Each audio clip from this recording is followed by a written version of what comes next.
چنانچہ ہم اگر اپنی زندگی کو دیکھیں تو ہمارے گرد 4 دائرے ہیں مختلف رشتوں کے. یوں سمجھیں کہ 4 کانسنٹرک سرکل ہیں جن کا سینٹر ایک ہے. پہلا چھوٹا دائرہ، پھر ذرا بڑا، تیسرا اس سے بھی بڑا، چوتھا اس سے بھی بڑا. ہر انسان کی زندگی میں یہ 4 دائرے موجود ہیں.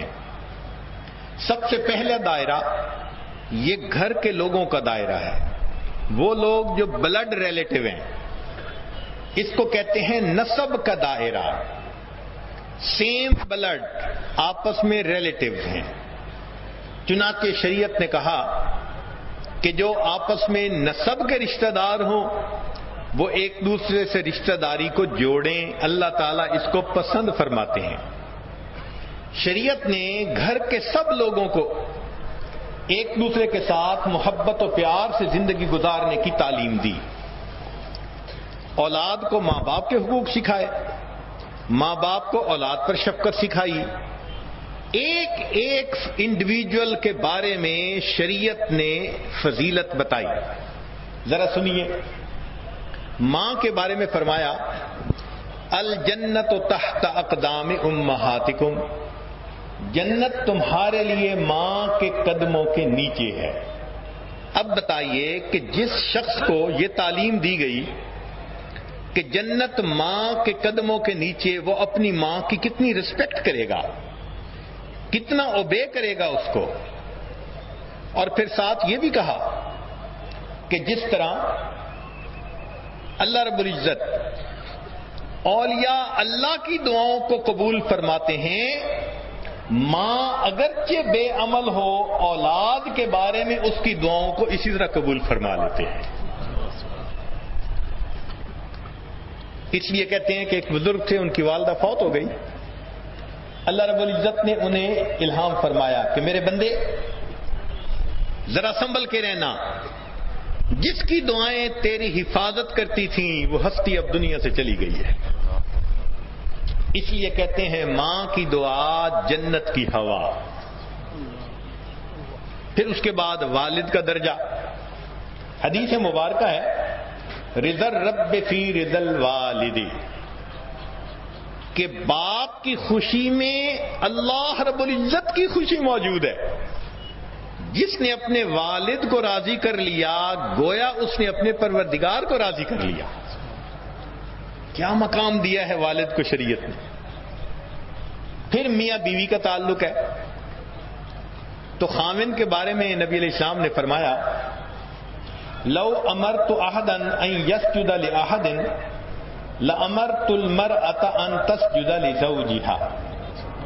اگر میں کسی کو کسی کے سامنے سجدہ کرنے کی اجازت دیتا تو میں بیوی کو حکم دیتا کہ اپنے خاوند کو سجدہ کرے. تو خاوند کا اتنا مقام بتایا. پھر بیوی کا معاملہ آیا. شریعت نے کہا خیرکم خیرکم لأہلہ، تم میں سے سب سے بہتر وہ ہے جو تم میں سے اپنے بیوی بچوں کے لیے بہتر ہے. انسان کی اچھائی کا اندازہ کاروبار سے نہیں لگائیں گے، دوستوں سے نہیں لگائیں گے، باہر کے کاموں سے نہیں لگائیں گے. اس کے لیے یارڈ سٹک بتا دی کہ دیکھو اگر تم نے بندے کو دیکھنا ہے کہ یہ کیسا، تو دیکھو اس کا گھر والوں کے ساتھ انٹریکشن کیسا ہے.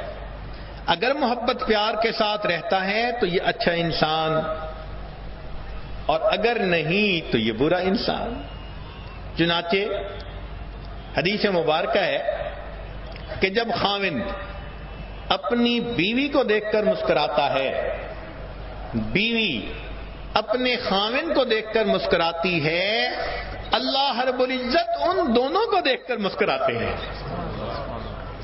تو شریعت نے کہا کہ جتنا محبت و پیار کی زندگی گزارو اتنا تمہیں اس پر اجر اور رتبہ ملے گا. پھر اس کے بعد بیٹا اور بیٹی. شریعت نے بیٹے کے بارے میں بھی بتایا. طبرانی شریف کی روایت ہے نبی علیہ السلام نے ارشاد فرمایا ریح الولد من ریح الجنہ، کہ باپ اپنے بیٹے کو محبت سے اگر بوسہ دے تو بوسہ دیتے ہوئے جو اس کو بیٹے کی مہک محسوس ہوتی ہے، فرمایا کہ بیٹے کے جسم کی خوشبو جنت کی خوشبوؤں میں سے ہے۔ اگر یہ سمجھ آ جائے تو انسان بچے سے کتنی محبت کا اظہار کرے گا۔ پھر بیٹی کے بارے میں فرمایا من کانت لہ انثی فلم یعدھا ولم یؤثر ولدہ علیہا ادخلہ الجنہ، جس کو اللہ بیٹی عطا فرمائے وہ اس کی اچھی تربیت کرے اور بیٹے کو اس کے اوپر ترجیح نہ دے، بیٹی کو بھی اسی طرح محبت دے، فرمایا کہ اس بیٹی کا فرض ادا کرے گا، اللہ رب العزت اس بیٹی کے بدلے اس بندے کو جنت عطا فرمائیں گے۔ بہن اور بھائی کا بھی رتبہ بتایا، چنانچہ بھائی کو کہا کہ دیکھو بہن تمہارے لیے ناموس ہے، اس کا بوجھ تم نے اٹھانا ہے زندگی بھر، اور بہن کو کہا کہ دیکھو تم نے بھائی سے محبت رکھنی ہے۔ یہ محبتیں ایسی ہیں کہ ایک مرتبہ ایک حاکم وقت نے ناراض ہو کر ایک عورت کے خاوند کو، بیٹے کو اور بھائی کو، تینوں کو گرفتار کروا لیا اور اس نے حکم دے دیا کہ ان تینوں کو قتل کر دیا جائے۔ وہ عورت بیچاری روتی ہوئی وہاں پہنچی، اس نے کہا کہ میرے تو 3 محرم، تینوں کو قتل کر دیں گے تو میرا کیا بنے گا؟ تو حاکم وقت نے کہا کہ اچھا تم ان 3 میں سے ایک کو سلیکٹ کر لو، میں اس کو چھوڑ دوں گا۔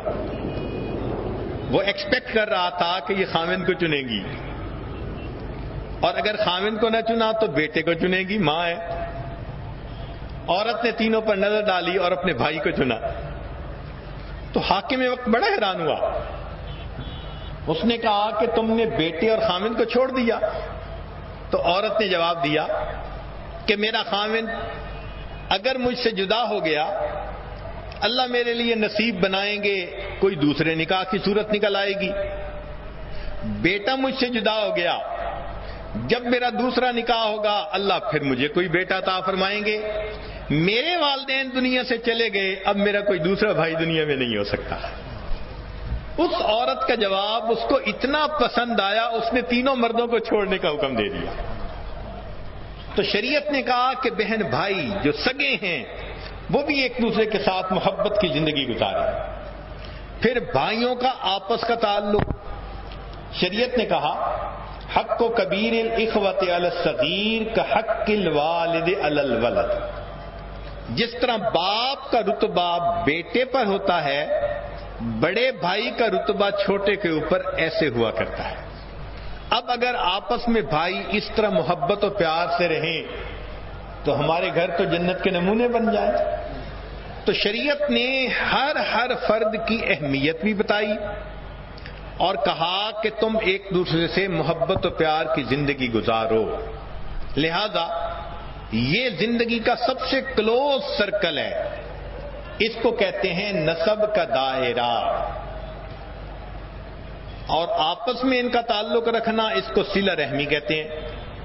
حدیث مبارکہ میں ہے کہ جو بندہ صلہ رحمی کرتا ہے، یعنی بلڈ ریلیٹیوز کے ساتھ اچھا محبت کا سلوک رکھنا، اللہ تعالیٰ اس بندے کے رزق میں اور اس کی عمر میں برکت عطا فرما دیتے ہیں۔